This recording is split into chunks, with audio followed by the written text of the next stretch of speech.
Todos sabemos que el tabaco es perjudicial. Eso está claro.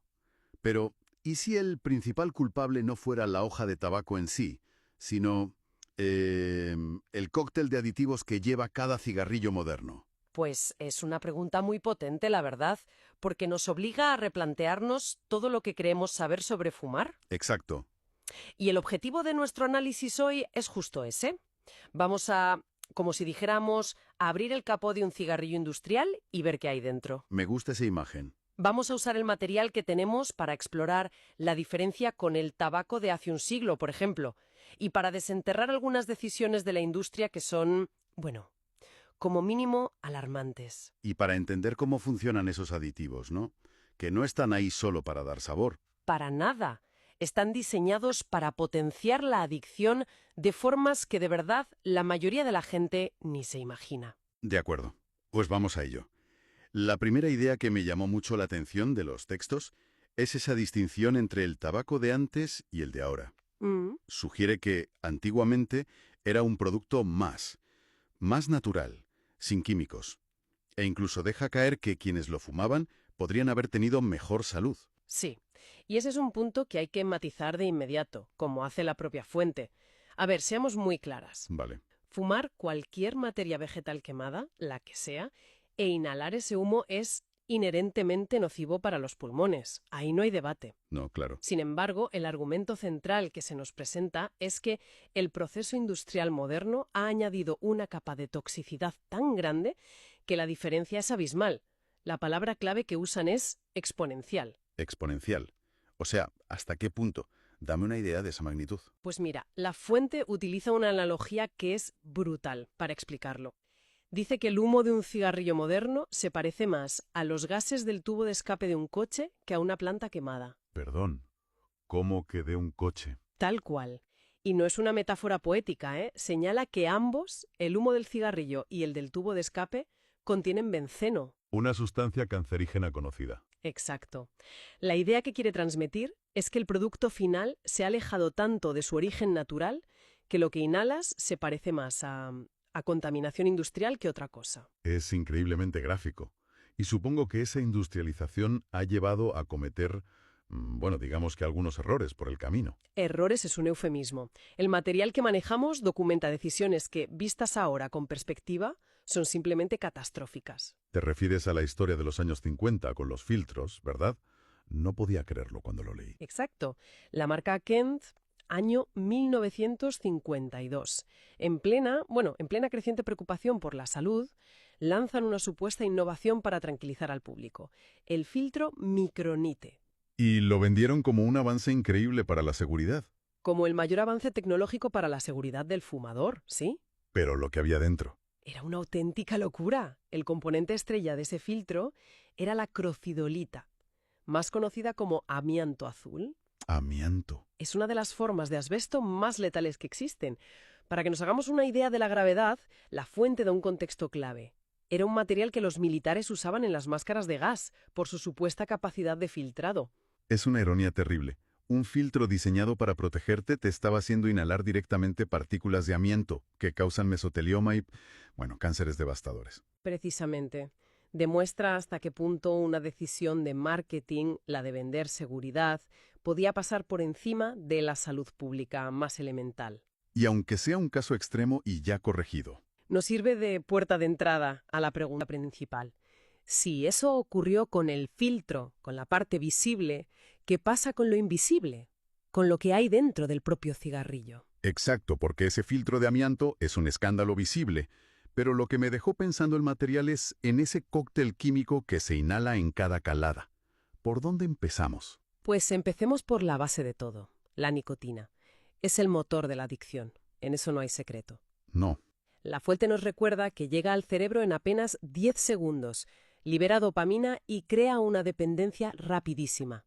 Lo fascinante, y a la vez terrorífico, es cómo se manipula para que sea aún más adictiva.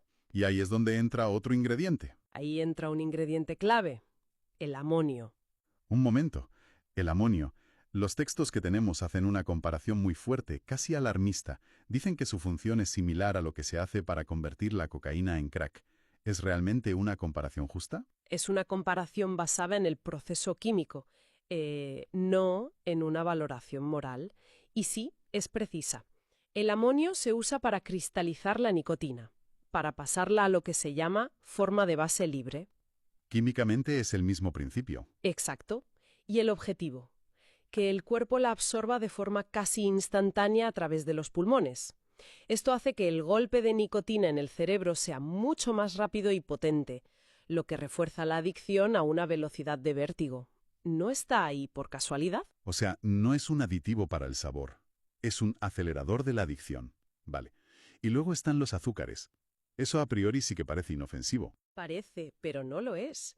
Según la fuente, los azúcares pueden llegar a ser hasta el 3% del peso de un cigarrillo.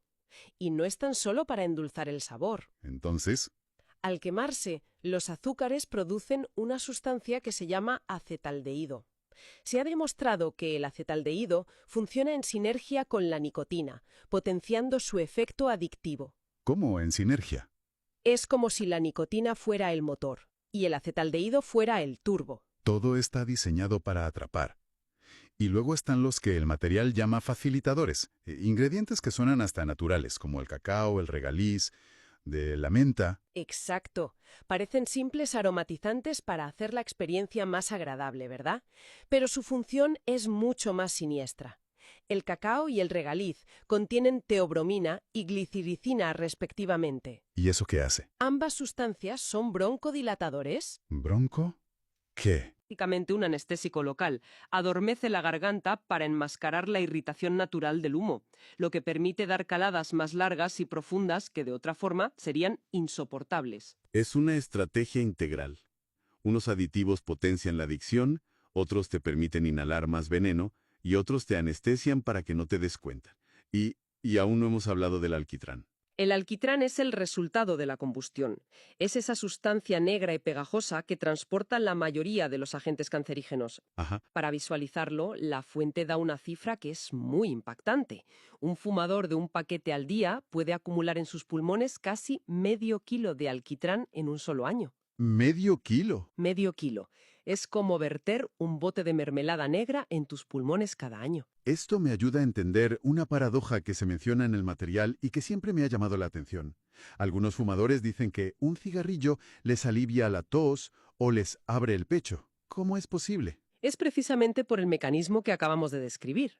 Esos aditivos broncodilatadores, como el del cacao, expanden momentáneamente las vías respiratorias.